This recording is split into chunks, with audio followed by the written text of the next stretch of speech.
it is kind of like balancing an equation. I'll think of different color combinations as chords, like 3 bells that are tuned to 3 different notes and they all get hit at once and there's this resonance. A lot of my paintings will have kind of a key that they're in. It's not like I had no idea that would happen. I try to create the circumstances in which that can happen to allow for some chewing and digestion, or the work really reaches that state of completion. That's when I look at something and it's like, dung, all right, I think you're done.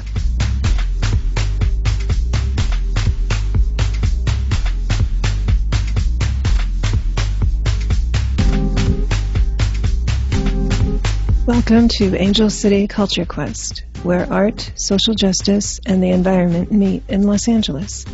I am your host, Melina Paris, and I welcome you to this episode.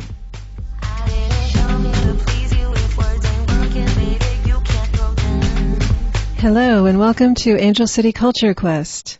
Today we are talking to artist Leah Shane Dixon. Shane is an artist in multiple media whose diverse body of work explores fusion of oppositional polarities, transcendental themes, abstract symbolism, and humankind's unique role within the natural world. A graduate of Pratt Institute and the Los Angeles County High School for the Arts, Shane draws from their bicoastal life experience, informed by the rich tapestry of artistic, historic, cultural, literary, musical, and filmic trends of both Los Angeles and New York City. A second-generation computer geek, Shane fuses digital and video-based art making with the foundation art practices of drawing, painting, installation, and photography. In addition, Shane has curated many group art shows and other curatorial projects in Long Beach and Los Angeles. Shane's recent exhibitions include Illuminations at Loiter Galleries in Long Beach, Summer 2021, an exhibition of projections and a mini-retrospective of the last 18 years, a round video titled Temple, Eternity in 1 Hour from 2004, a video within a round frame, and Projecting Possibilities from July 2020 at the Helms Design Center in Los Angeles. Shane works in acrylic painting, digital and abstract painting, video installation and projection art, plastic assemblage, visual music, art curation, music tutoring, and they explore tessellations and color theory. Shane has created digital works almost entirely for 18 years, but recently he has been fusing digital and paint into a single object. I would like to note Shane uses they/he pronouns and says, "Call me Shane." Hi, Shane. How are you? I'm good. How are you doing? I'm doing well, thank you. Now, Shane, when we first connected, you said you were beginning a larger career pivot.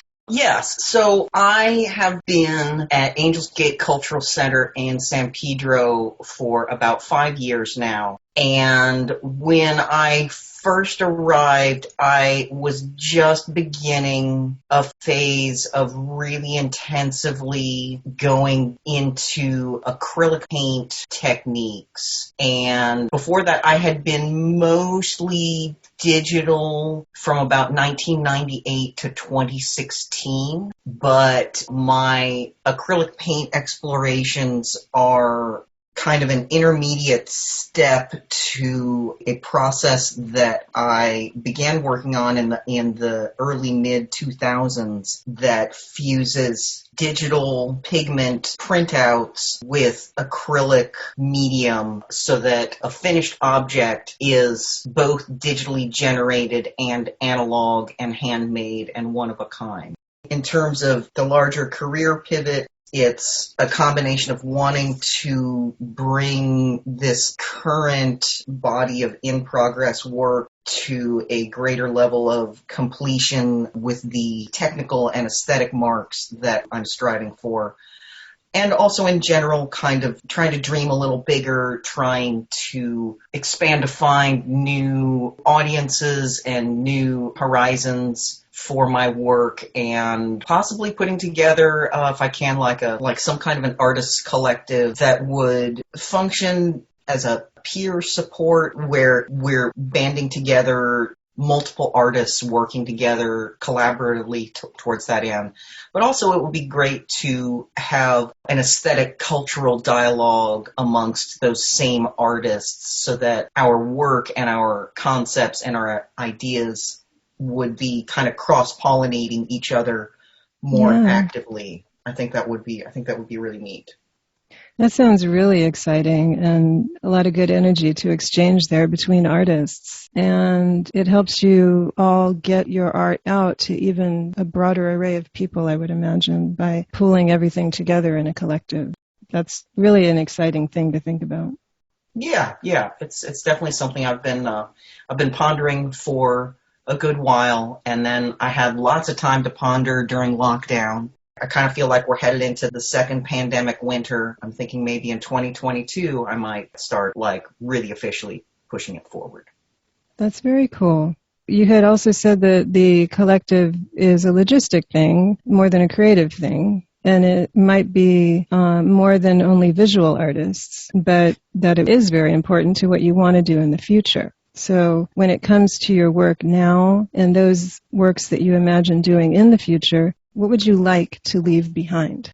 I would like to leave behind a body of work with multiple series that include all the different types of art media I get my hands into. I've got a series of biomorphic abstract paintings, and I'm working on developing techniques for doing better integration of tessellated geometry.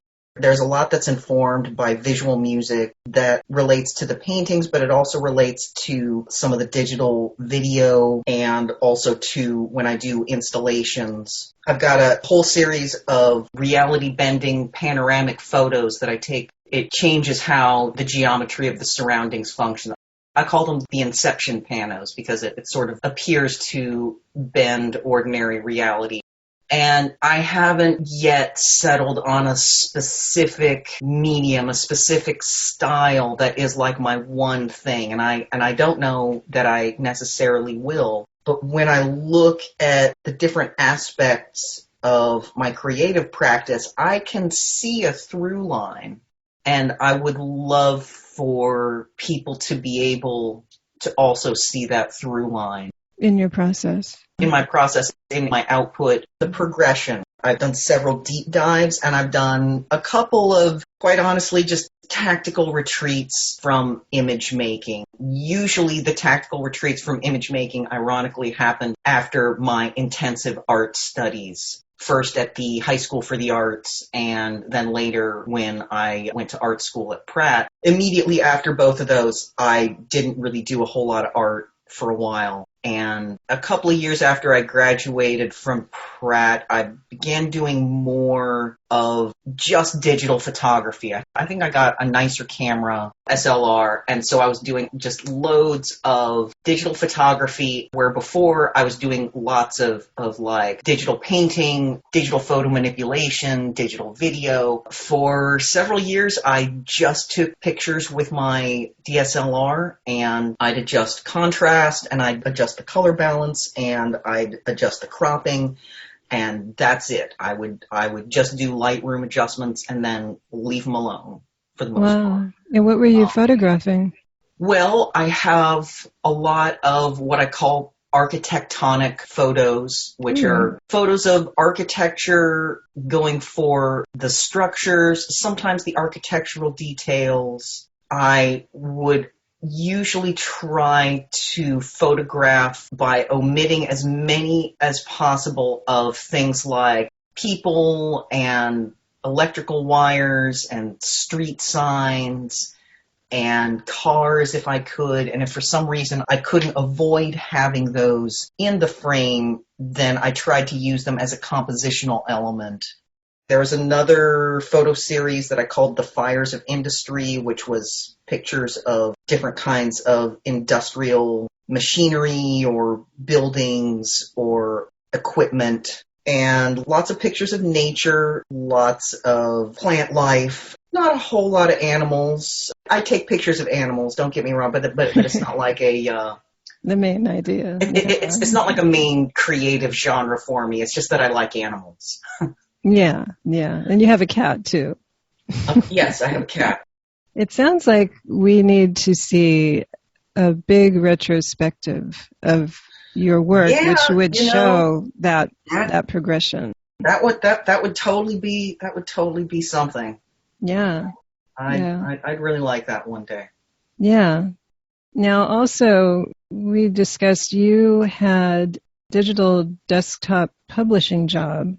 In listening to you talk about it, it almost sounded like it eventually led you to Pratt Institute. I mean, there obviously was Oh probably other yeah, factors, but it very much did. So I was living in Denver. It was the mid '90s, and I had worked at a copy shop that the owner was, he had brought in this job that he'd gotten from one of his clients, and they just needed to have some tabs, like the tabs you put in a binder. So you've got sections, and then there's a stiffer cardboard page in between some different sections, and there's a little tab that sticks out, and there's a little word or something that's on the tab. So we used to prepare those for the photocopier by doing a manual paste up. And I noticed that he had a computer at the shop that had a copy of Quark Express on it.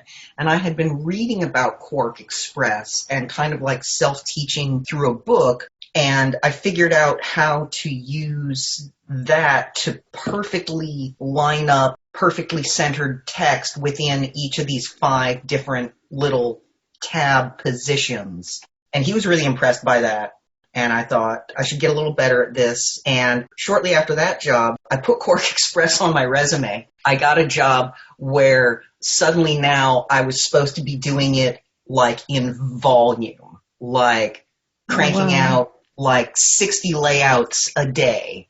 And I was totally not skilled enough or fast enough to do that. But man, in that 2 weeks, I learned so many shortcuts and keyboard commands and like how to actually do things. But after 2 weeks, they're like, this isn't working out. We're sorry, you're not fast enough. Then after that, I actually completely lied my way into a PageMaker job because I had used Quark Express and I was getting better at it, but I hadn't really used PageMaker before. But this gal at this agency couldn't find anyone who knew it. And she's like, do you think you could learn PageMaker? This is like on Friday and the job starts on Monday. And I'm like, sure.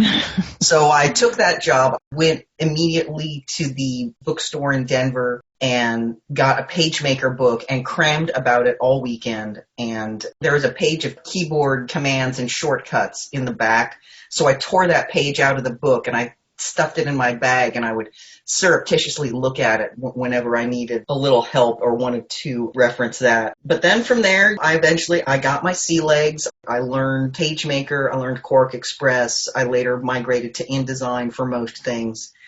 And that was definitely my bread and butter for many years. And then concurrent with that, of course, if you're learning things like Quark Express and PageMaker, then you got to learn Photoshop and Illustrator.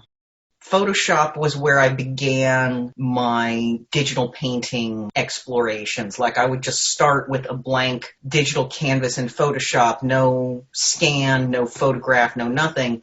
And I would just see what kind of textures I could begin to get out of it. And then over time, I started getting some other kinds of tools, stranger cousins of Photoshop. There was a thing called Kai's Power Tools that was really hot in the 90s. I dabbled with that for a while and migrated to a piece of software called Studio Artist, which is by a company called Synthetic. They're spelled synthetic with a K instead of a C at the end. And Studio Artist was and is still, for me, very mind-expanding to work in. It's very challenging. It has a very steep learning curve, and there's still aspects of it that after over 20 years using it, I still don't remotely understand and just sort of skip over. But it's like a visual paint synthesizer. If you know anyone that works with an audio synthesizer, like a music synthesizer, they might have an electronic piano keyboard but the keyboard itself doesn't have any music inside of it until you tell it what instrument it's playing. So you might hit the very first patch. The very first patch is probably like grand piano. And so it might sound like a grand piano, even though it's absolutely not a grand piano, but it's got things figured out to where it'll treat things differently depending on how hard you hit the key and how long you leave it depressed. And it's got an electronically defined texture to it. But then when you start getting some of the other patches, now when you hit the keys, maybe it sounds like an 8-bit video game, or maybe it sounds like an oboe. The synthesizer is able to do that because it procedurally defines how each of those things are going to sound. Studio artist does the same thing, but with visual tools. So you could bring in a photograph and you could get the oil paint patch and say, throw the oil paint patch over this whole photograph, and it'll render it stroke by stroke a, quote, oil paint kind of texture. Of course, there's not actual oil paint there. Yeah. But then you could take the same photograph and go, give me glitchy rectangles, give me charcoal, give me this weird bubbly thing that I don't even have a name for. It's got things that emulate natural media, but it definitely doesn't limit itself to trying to replicate the analog world. It really stoked my engagement in digital art. It wasn't what got the ball rolling, but it did arrive at a time where I really wanted to begin kind of upping the ante on what it is I was doing. If you're just tuning in, we're talking today with artist Leah Shane Dixon. Thank you for listening.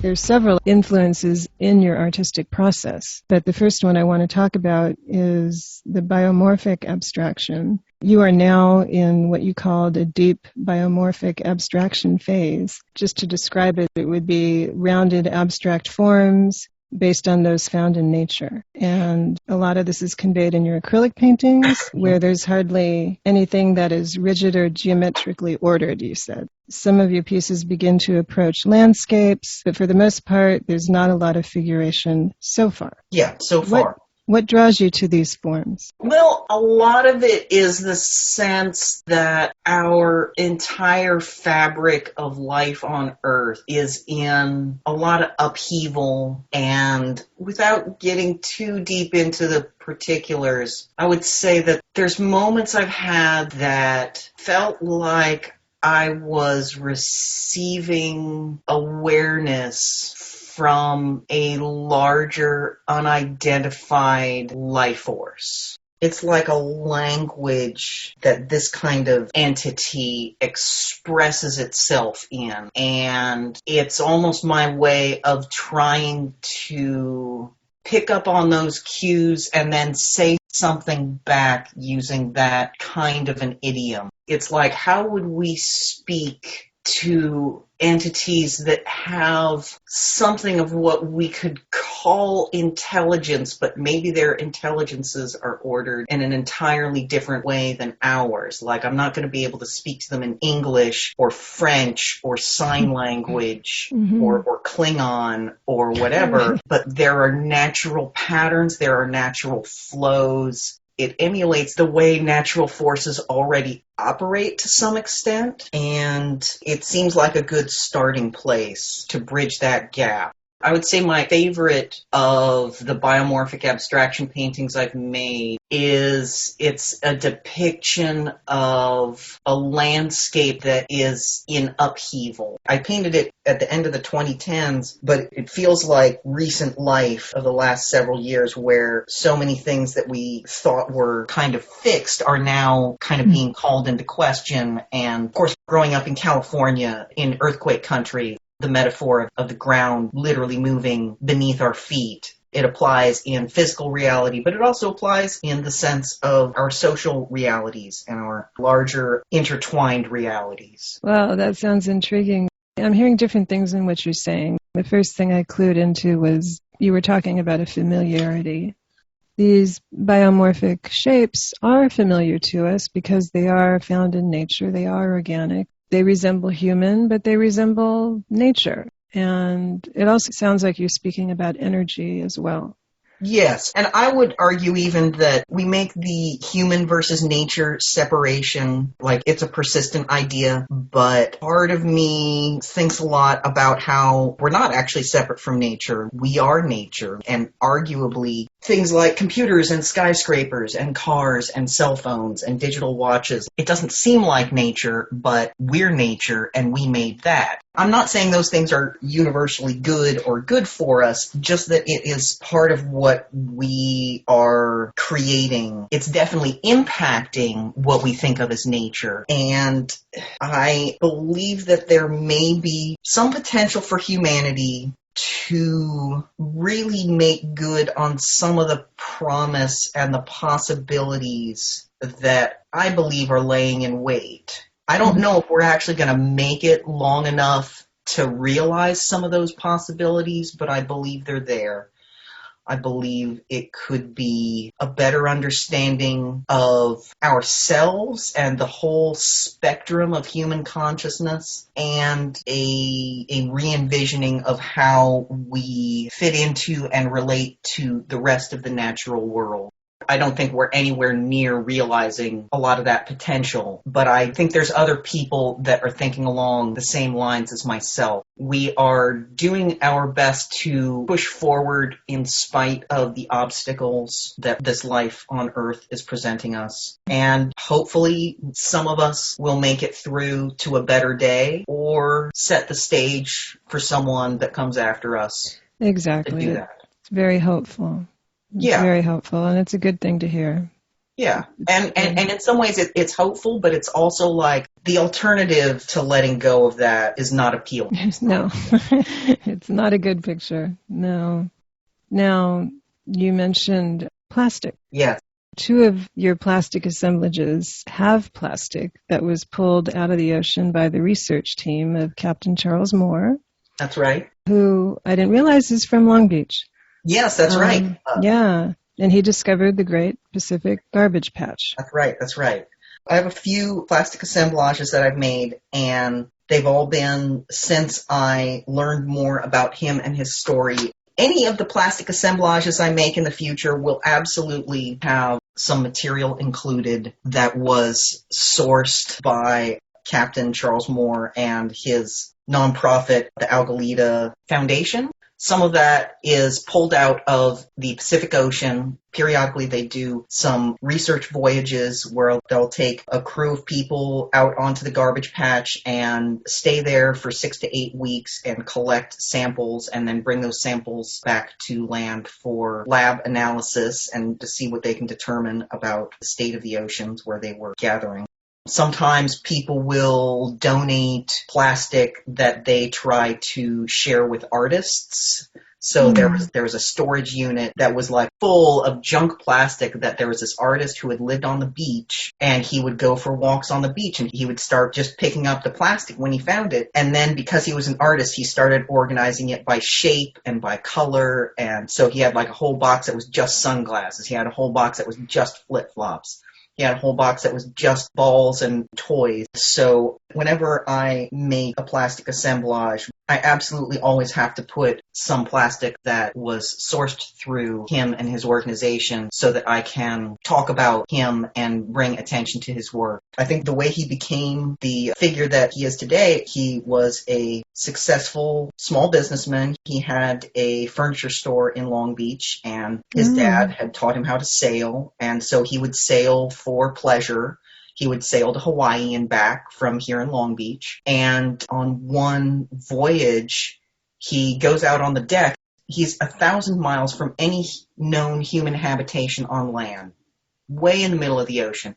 And he sees a piece of plastic floating in the ocean. He's like, how did that get here? There's no one around. Like, how did that get here? And he's like, well, it's probably a fluke.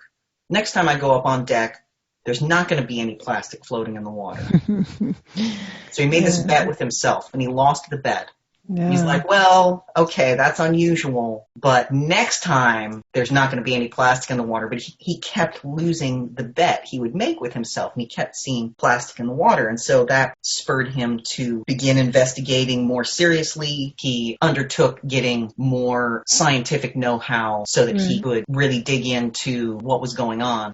His work influences me both in when I make the plastic assemblages, but also I've been working a lot with acrylic paint for the last several years and periodically before that. And now in this current phase, I've really tried to be extra mindful of my practices with acrylic paint. Mainly, I try to keep as much of it as possible out of our water supply and out of landfills. So I'll take my paint water and I'll just put it in a big tub, a big basin. I'll just leave a fan on it and the water slowly evaporates. And then it just leaves the plastic sediment at the bottom so that I'm not pouring my paint water down the drain every time I need to rinse out my paint water there. I do reuse many of the dried paint chips, things that'll be at the bottom of a cup that the paint is in. Sometimes I'll actually create my own paint chips, because once you have a piece of freestanding acrylic paint, if you have something that already has acrylic on it or that you put some wet acrylic on, you can bind the two things together just by adding some different kinds of acrylic mediums. One of the big explorations I've been doing, especially the last couple of years, has been with collaging freestanding paint chips together. It feels different when you're applying the brush stroke directly than when you have a brush stroke that's totally disembodied and doesn't have a permanent home yet.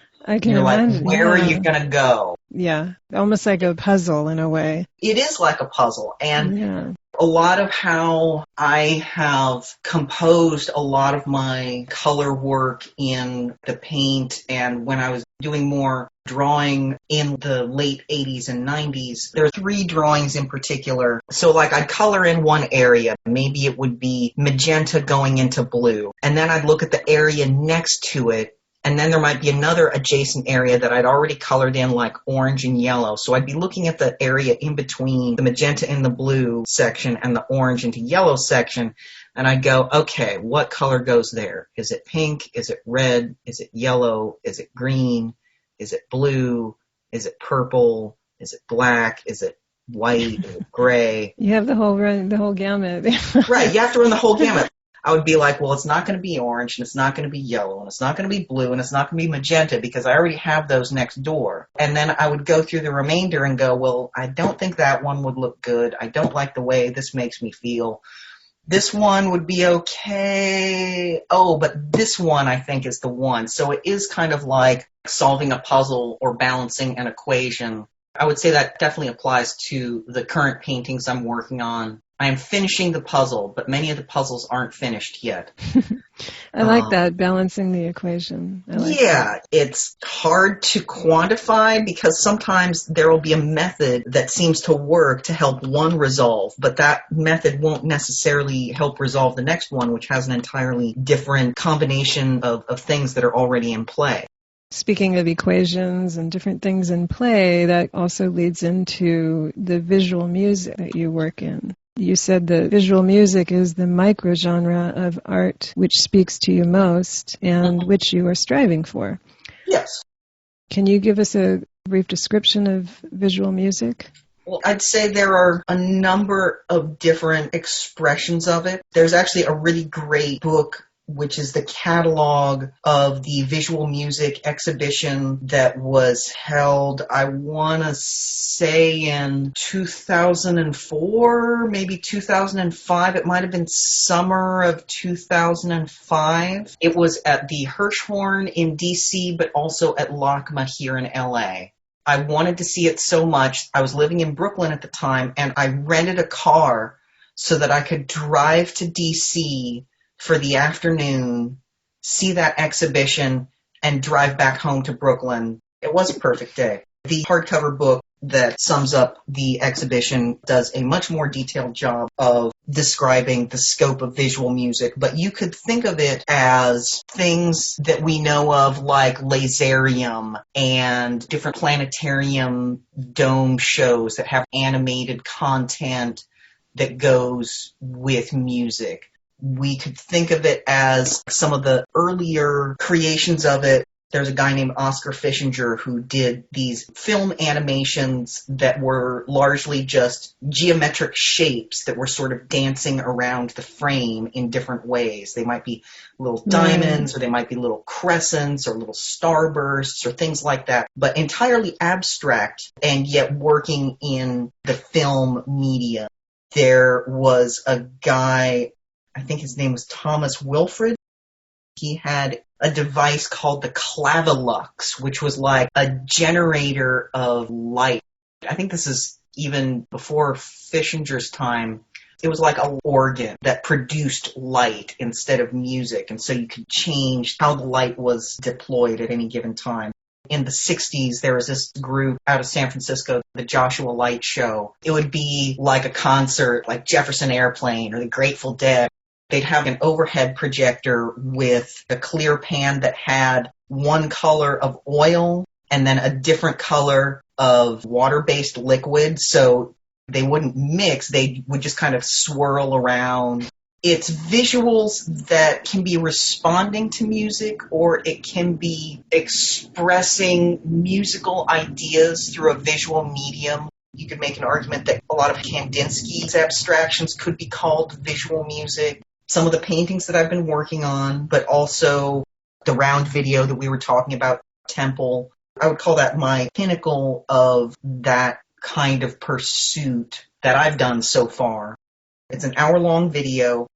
It's abstract, but it's derived from images of plants. There's sort of a natural geometry that's kind of built in. It involves two other kinds of symmetry in addition to the natural symmetries that plant life generates all on its own. There's the side-to-side symmetry. It's got kind of a mirrored axis going left to right, but it's also got a radial symmetry going on. Exponentially increasing in a way. Yeah, so it's sort of layering up the structures. It has an effect on me even when I look at just like a single still image. It's like a musical chord that just hits. It's like three bells that are tuned to three different notes of a chord, and they all get hit at once, and there's like this resonance.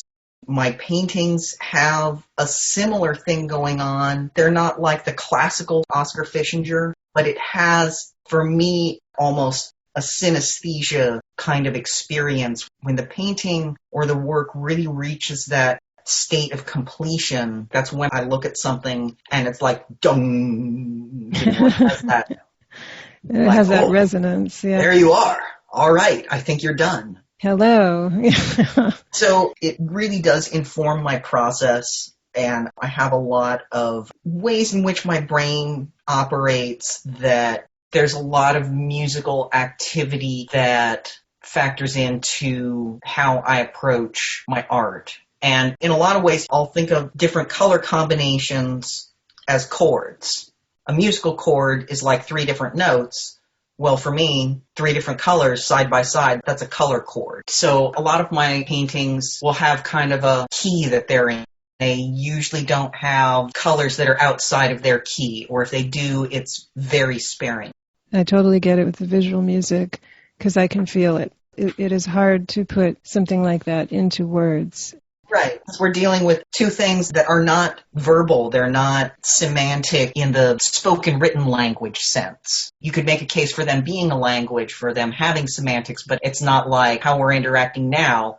It's words, and we have a little bit of tone of voice. It's a different way of expressing and receiving information. Exactly. Yeah, and you mentioned the San Pedro Event. Yeah, the San Pedro Event is one of the most fun art events that happens in Southern California, in my opinion. The reason I say that is a lot of times there will be art events that the art nerds show up for, and they have a great time. And then there might be other kinds of things like the immersive Van Gogh thing. That's kind of more targeted towards just like random people, like people who want kind of an art experience, but maybe they're not going to like gallery shows, they're not reading up on contemporary art, they just want kind of a sensory experience. Yeah. But San Pedro, I feel like the audio nerds show up, people that are into all kinds of experimental, whether it's noise art or experimental music or sound installation or interactive sound environments. So those people might show up. The art world people might show up that are usually looking at visual art but enjoy things of the other senses. But then also like families with kids show up, packs of teenagers, and everyone has a great time and everyone finds something that they find interesting. And I think it's really rare that an event has that diversity of attendance. That's true. In a way that everyone walks away with a new and unique experience. Exactly. Your studio is at Angel's Gate, where San Pedro takes place. So yes. Yeah, and a couple of years ago, I did a collaboration with a friend of mine, my friend M in parenthesis. That's his stage name. We activated my studio. We had some projections. We had some loops of audio in the background that kind of set the general sonic tableau. But then we were also adding live audio during the installation and during the event. It completely took over my studio for about a month, getting ready for it, trying to get the environment to transform from painting studio into kind of a little world. You could make a case also that has a lot of just that one installation and performance. It's visual and it's music and it's sound. Definitely still in the same wheelhouse. It's got the whole gamut. Yeah, it's got the whole gamut. And I think that's really one of the things that I'd really like to reach more towards is being able to do those kind of total artworks. Like the German word for it would be Gesamtkunstwerk, because architecture could have drawing and painting and sculpture all in the same project. I consider filmmaking to be another similar kind of thing where you have many different elements that all come together. And installation, especially installation that has sound and video, that's another multimedia integrated format of creative work. And that's something that I would like to lean more towards. There's no boundaries, and that's what makes it so interesting. You're moving through all these mediums and creating, and it's all beautiful and colorful. The color sense is definitely a big part of the through line. You can see that. You walk into your studio, it's beautiful with all the colors. That's what's so special about that space. With the visual music, I'm trying to think of how it shows up in your work. What pieces of yours exemplify it? And I was looking at Deconstructed X-Men, and it sort of reminded me of that. Yeah.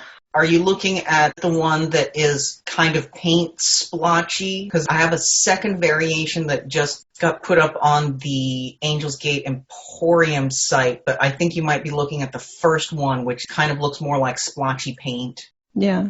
So that one, it could be described as the ongoing visual music study, although for me it's also because that one is derived from an existing artwork, which is the cover of X-Men 94, cover art by Dave Cockrum, late great Dave Cockrum. But for me, because I know where it's from, I also cannot help but hear what's in the voice balloons on that cover. And I believe, and this is from memory, so I may have a word wrong here and there, because the picture is like the X-Men, somehow they've fallen out of their jet, the SR-71 Blackbird, and then their nemesis, who's literally called Count Nefaria, and he literally has a monocle and a goatee, if I recall. He says, "X-Men, you have come seeking Count Nefaria, but instead you will find only," and then in bigger letters, "death." Anyway, so I hear that whenever I think about that image and that cover. Kind of synesthetic, but not quite music.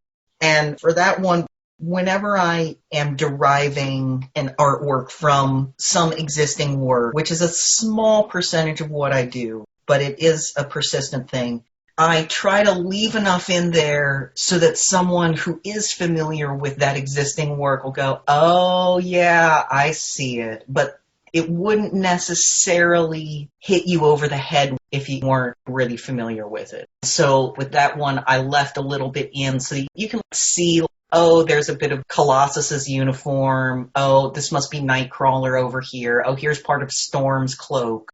I like to play with that idea.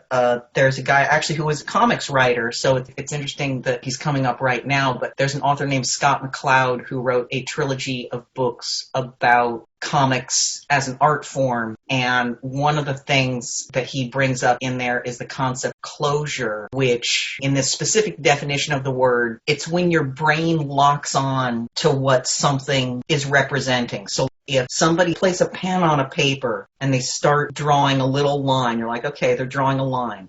And then the pen goes a little further, you're like, oh, the line is curving. And the pen goes a little further, and you're like, oh, the line is curving around some more kind of in the same direction. And then right around, I don't know, somewhere in between 50 and 75% of this curved line happening, you realize, oh, they're drawing a circle.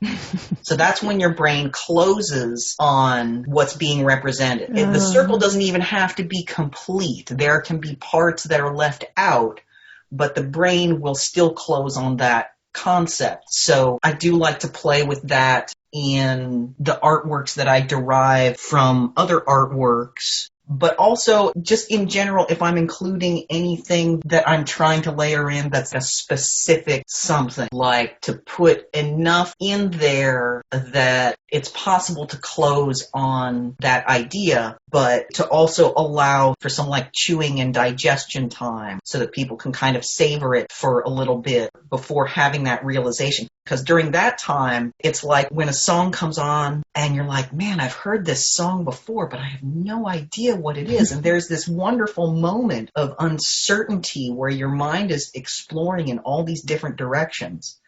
But then as soon as you figure out what song it is, you're like, oh, it's that. And your brain kind of stops speculating. So I like bringing that to people's experience. And I do also make heavy use of the pareidolia effect, which is the effect like when you're looking at a cloud and it becomes in your mind something specific that's not a cloud, like a dragon or a sailing ship or a castle or whatever it is. A little bunny rabbit or anything. Like a little bunny rabbit, that's right. So so someone might come up to me and go, hey Shane, I was looking at that picture of yours. It's got red and yellow and purple and there's like a bunny rabbit in it. And I'll be like, I believe you, even though I never painted any bunny rabbit, but I believe you. I could totally see your face right then when you did. It's great. It's great. And because I don't subscribe to the point of view that some artists will take, they're like, oh, I just want to let other people define what my work is about. Sometimes I feel like there's such a thing as putting too much power in the hands of the audience to define what your work's about. I think that I won't say it's always a cop-out. I will say in some cases it may be a cop-out. But when I can intentionally activate a space that allows people to have a unique experience of a work because of what they themselves bring to the table, like their experiences, their history. So one person might come up to me and say, oh yeah, that red and yellow and purple one that had the bunny, I loved it. Someone else might come up and say, oh yeah, that red and yellow purple one, and it's got that little cottage in there that looks like it might be from the south of France. Both of those could be totally legitimate reactions to the same piece of stimuli, but each person has a slightly different experience because they're each different people. So that space in between, that liminal space, kind of becomes like where the real sparkliness can happen. It's not like I had no idea that would happen. I try to create the circumstances in which that can happen. The spaces in between. Those are wonderful places to be. Yes. Well, that's a good place to stop for now. This was wonderful. I really enjoyed this talk, Shane. Yeah. And I'm enjoying myself also. Good.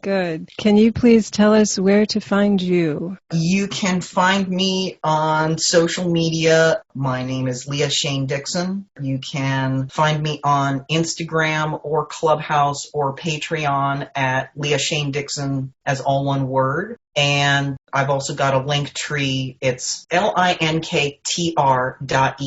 So Linktree with the in between the R and the first E. So Linktree/Leah Shane Dixon. I update that with whatever's current and of interest. And I would encourage our listeners to go to your Instagram, both of them, Leah Shane Dixon and Illuminoidal Arts. There's so much color in there. It's glorious. And I would encourage people to come see Shane at their studio. Contact me and we will set something up. Well, thank you. Thank you so much.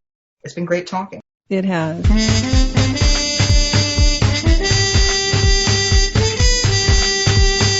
Thank you for listening.